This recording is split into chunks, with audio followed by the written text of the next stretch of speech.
5 seconds. Mr. Speaker, if agricultural production has to be maximized, the greatest attention has to be given to four factors.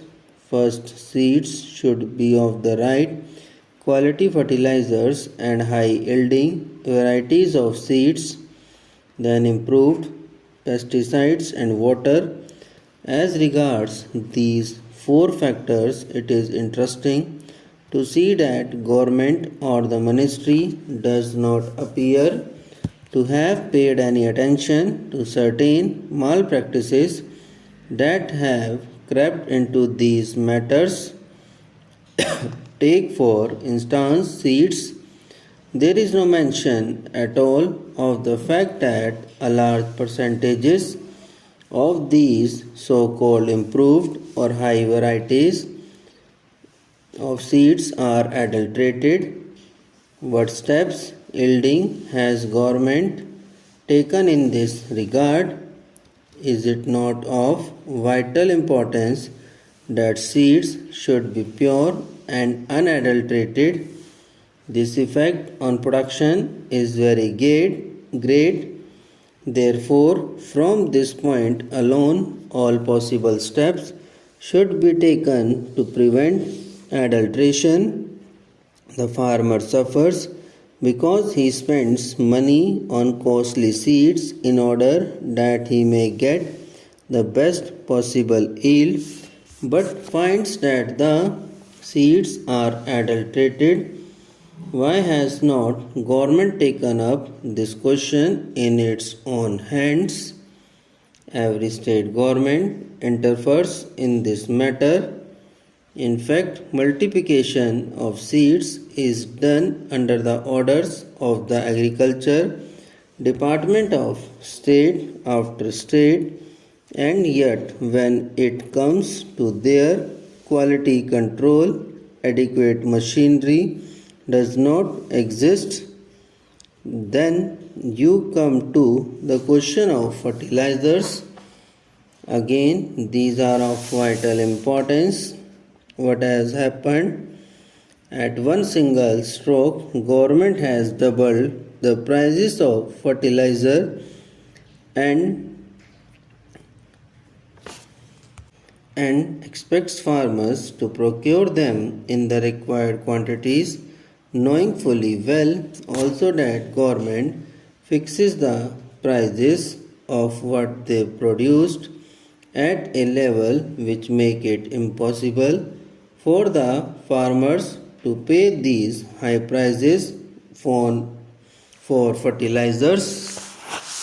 The previous speaker referred to the Agricultural Prices Commission. The commission has fixed the price, say, of wheat at a certain level without taking into account the cost of production of the farmer. Yesterday, a member of the advisory committee to the Agricultural Prices Commission stated that he has sent his resignation because what use it was to remain in the committee if no importance was ever attached to the advice tempered on such a basic matter as cost of production.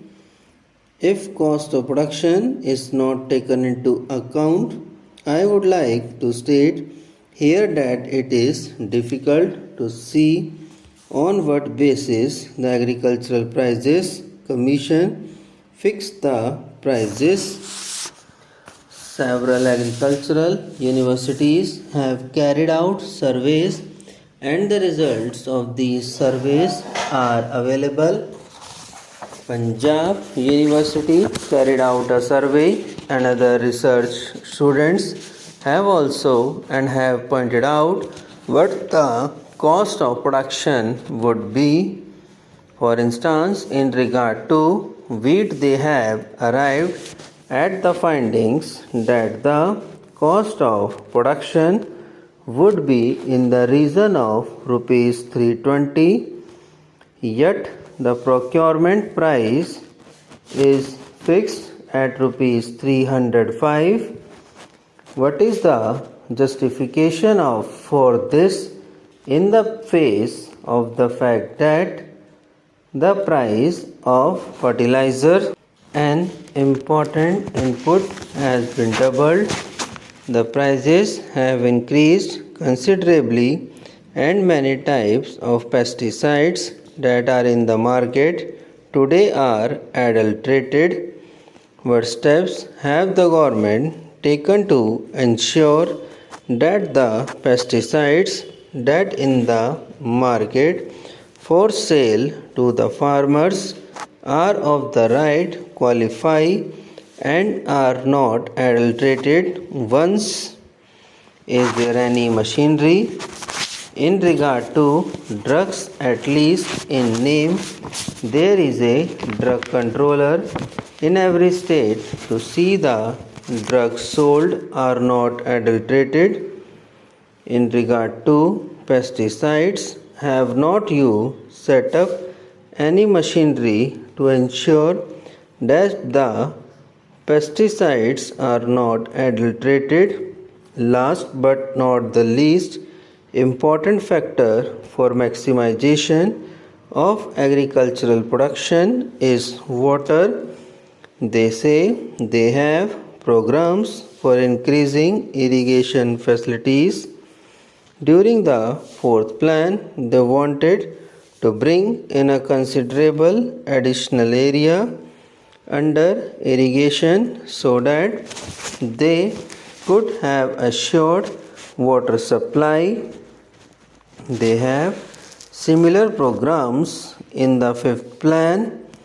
Why is it that a number of these projects are not completed within the time schedule that is laid down? Why is it that a number of most desirable projects are not even taken in hand for years for one reason or another, and the majority of them are held up because of interstate water disputes?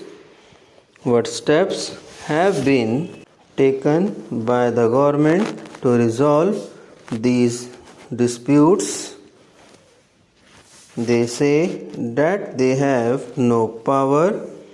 What is the good of their saying so when the ruling party is today in a position to pass any legislation that it desires, even to amend the constitution as often as it likes, and yet it does not take steps to settle these issues which would result in self-sufficiency in food grains and also in respect of many vital cash crops needed for important industries?